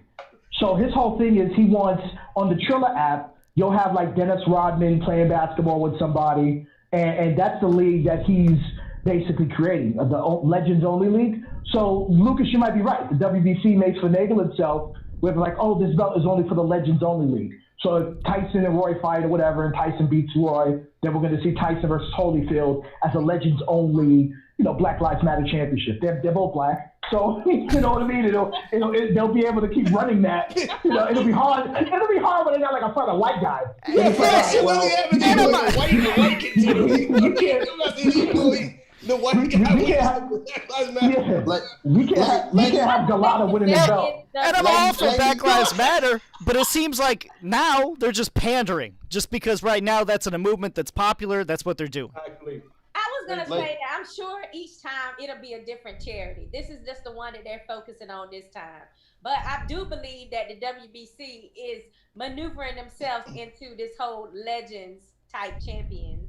That would be bad. That would be bad publicity, man. Yeah, I don't think they should. A lot of beat up they will. for the Black Lives Matter. He beat up like a black dude for Black Lives Matter. Man, that's God, that would be so funny though. Oh my God, I would laugh so hard. It was just announced on ESPN. Tyson Fury is gonna retire and go into the Legends only to have the Black Lives Matter belt and take it back to Ireland. That would be bad publicity, man. Well, can you imagine, like, the white guy won the Black Lives Matter belt? Look, I agree. I agree with you. I would love it if he won the Black Lives Matter belt. Are you kidding? Oh God! I would live for that. If he beat him up and like profusely, and it would not be good. I just think it'd be like, damn, man. Look, I agree with Shakura. If you're gonna set it up and it's for charity and it's an exhibition bout, give him again some accolades, give him some motivation to want to take this fight seriously. Take a trophy, especially in the name of charity. Trophies aren't won in championship boxing. Trophies aren't won. This ain't championship boxing, bro. So you have two former. You're right. Hall This of ain't Fame championship boxing. In the ring together, and it's not championship boxing. Was there a title eliminator? I'm sorry, did they qualify at some point? No, there's no step-up fight. They retire. They qualified when they fought all them years ago. No. Yeah, they former champions. What are you talking about? No, you ain't been ranked in years. Okay, this is no different than Canelo just being able to I want to fight him for this belt. Danny Williams knocked you out 10 years ago, man. Well, 15 years ago. Yeah. You ain't ranked. Listen, Bow, I don't mind it at all. It doesn't bother me whatsoever. I think it's cool. I also think it's cool that WBC is gonna have a gaming belt as well. I think that's cool. Pandering. Let's expand the brand of boxing.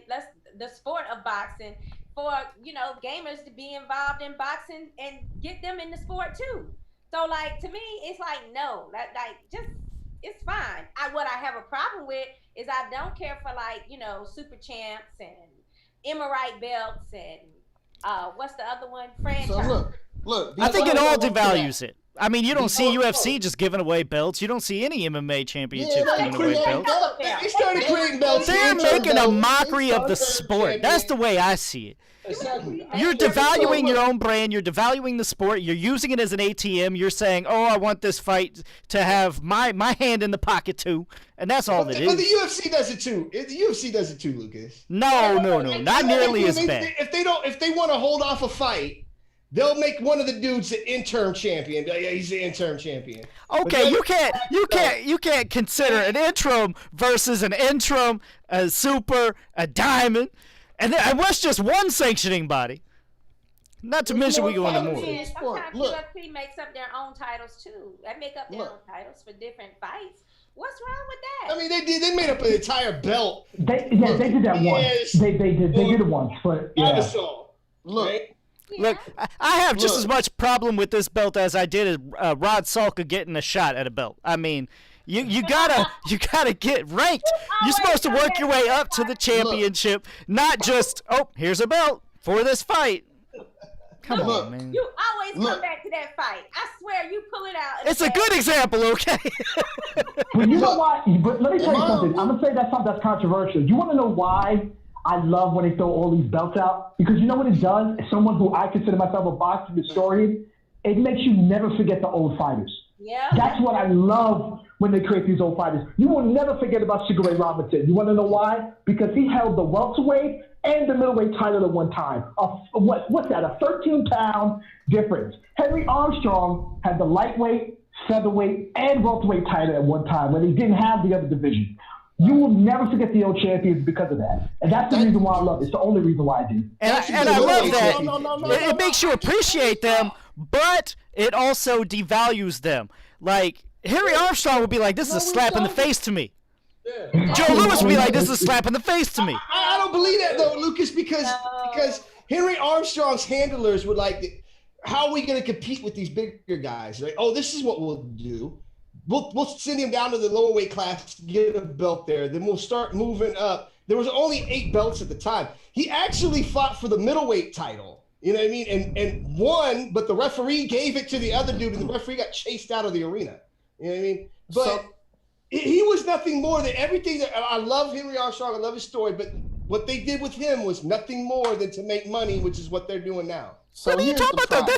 That's going up in divisions. That's not even close to just a belt given to you. I'm so confused, Malachi. But it definitely, to me, it makes the old time, the other eras even bigger in my eyes because of the fact it's one title. They defended it often. It was 15 rounds. I see what you say. Like all of that, like and now you can just get titles and you just drop them as soon as you get them and move up. Like I'm calling the rapid fire rules now. Okay, I'm calling the rapid fire rules, and I get the last set because I baited y'all for a reason, and I'm coming back to my point. Damn it! My point is exactly what Jules said. Y'all keep thinking about the olden era. This is a new day in boxing.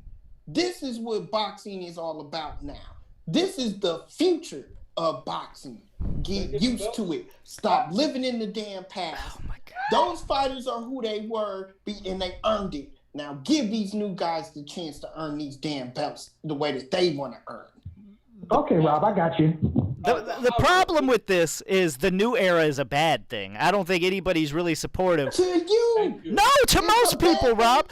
Ask a common fan, and mostly they will be so confused about the belt situation that they're like, I don't know who the champion is. There ain't no champion. UFC has the champion. Yeah, I mean, to most people, Bellator is like minor leagues MMA, if I'm right, Jules. I mean, most people see it that way. UFC is the main deal. Now, to us, yeah, we get the gist of who's where, but I mean, even for us, it gets fucking confusing. What are we supposed to tell these common fans and people who are being brought over by these supposed made-up belts? Oh, well, this is a made-up belt. Well, who the real champion is? Shit, I don't know. Lucas, it's confusing to us because the fights aren't getting made the way they should. No, it's confusing to us because belts are being made for a belt title that doesn't exist for a one match. You stop making titles. Start getting rid of them. Unify them, and that would actually be cool. Have the fucking silver, whatever, fight the diamond, connect those two, and forever be linked. So now you will be, at the end of it, you'll be the welterweight WBC silver super diamond heavyweight champion of the world. Let me stop this argument right now, Rob and Lucas. Let me tell you something. Errol Spence was confused about what champion as he was the WBA. He was on Twitter literally asking, what the hell am I? Like, what is the WBA super champion? He didn't know. He is a champion asking Twitter. He's asking Twitter what is going on with my championship status. If that's the new era, if that's the new era of boxing, we're screwed. If the old champion has to question Twitter people, not the sanctioning bodies. And I don't. Okay. No, that's not what is he? what happened. That's a problem. I don't want that. What happened was Smith actually saw that they were like talking about Porter and one other fighter like fighting for the same sanctioning body type belt, a regular belt, when he's supposed to be super champion. So he's they gotta stop. They gotta stop making rules as they go. It's like the WBC said at one point the franchise belt can't be won or lost. And apparently it can be won because Teofimo just won it and it became the undisputed because of it. They gotta stop. They gotta stop making up the rules as they go, man. Exactly. That's what it is. And it's like Lucas said, they're diluting the sport with all these bullshit belts. And then it's like, it's getting a belt is no more like it used to be, where it's like, almost impossible to get it. Now it's like a couple of fights, made up some belts, pay your sanctioning fees, boom, that's it, you got it. But to me, the most joke is like, sometimes you got, fans be like, oh, it's okay, this belt for this belt for that. If it would be rare then fine. But this is so many belts. Like Jules said, when you have an actual champion, not knowing what the hell his belt is or what type of benefits he get out of the belt that he has, because some of them have so many coats and things. That's confusing. The champion is asking confused. Now think about it. What the fans are going to be now? When I saw the motherfucking YouTubers with a fucking WBC belt, I lost it. I lost my shit. I lost my shit. All right. Let me just say this. One more thing. Okay. So I'm okay with the sanctioning bodies. I know they're not going to go anywhere anytime soon. So, you got those. I can at least explain those. But, my sons are getting into it. They're Triple G fans, okay? It's like, hey, he's got the belt, right? Kind of. It's already hard enough. Boxing's already hard enough to explain. But if you start diluting it, I mean, kids and young people are like, man, I don't get this shit. I don't understand. It's so hard for young people to get into it, especially when people like the WBC are just making a mockery not only of themselves but of the sport. I mean, it devalues everything about it. And also, Lucas, you have a son that's into wrestling. He can follow who the champion is in wrestling, and that's scripted. Yeah. You know what the problem that is? They love the WWE. Seven years old. Yeah. You know what I mean? And he knows who the WWE champion is. That's scripted. But if Lucas has to explain to his kid, GGG's sort of the champion, he's gonna be like, what the hell? That doesn't make any sense. No. Yeah. And it does confuse them. I mean, they still love Triple G. And shit, that's the one way I can actually get them to watch boxing is they're always in front whenever I say Triple G's fighting. But you're right. I mean, they recently got into wrestling, and it's clear. Yeah, even wrestling has multiple championships now, but there's at least a couple that they can be like, hey, he's this champion. They know, But it is way too confusing, way too dwindled down. The WBC is even more in depth and more confusing than WWE ever was, and that's pretty bad considering it's real. Shout out to Jules tonight, because the whole point of the end of Rapid Fire was for me to have the last word. Look, I pay the bills, mofo. I pay the bills. And no, I'm just saying, and Jules, shut me up. You shut me up. You got me. You got me. I can't say nothing. That was perfect, sir. That was perfect and dead on. I had to shut up on that one. And Jules, of course, you're still part of the show. I'm only here part-time, so I gotta, you know what I mean? Lucas called me out last time being a brother who doesn't show up to work, so I had to put my A game tonight. Yay. We appreciate you coming on. Need to do it definitely more often. That was a great show. We appreciate everybody coming on tonight. You gotta fight for these titles. These opponents, like Rob said, they need to fight each other. I don't have a problem with you getting the belt, but then fight. Make these matchups. Give them the damn titles if they try to unify them, like Lomachenko and Tio just did. But then, don't call them undisputed when there's all these other boxers in your weight division that's like prize fighters that neither one of you guys fought. So that's my only thing. If they started fighting each other with these titles, then I wouldn't have a problem with it. Absolutely. For your hosts, Robert Alexander, Lucas Biggers, Shakur Armstrong, Malachi, Javi, Jules. This was Tough Talk Tuesday. It was a pleasure, y'all.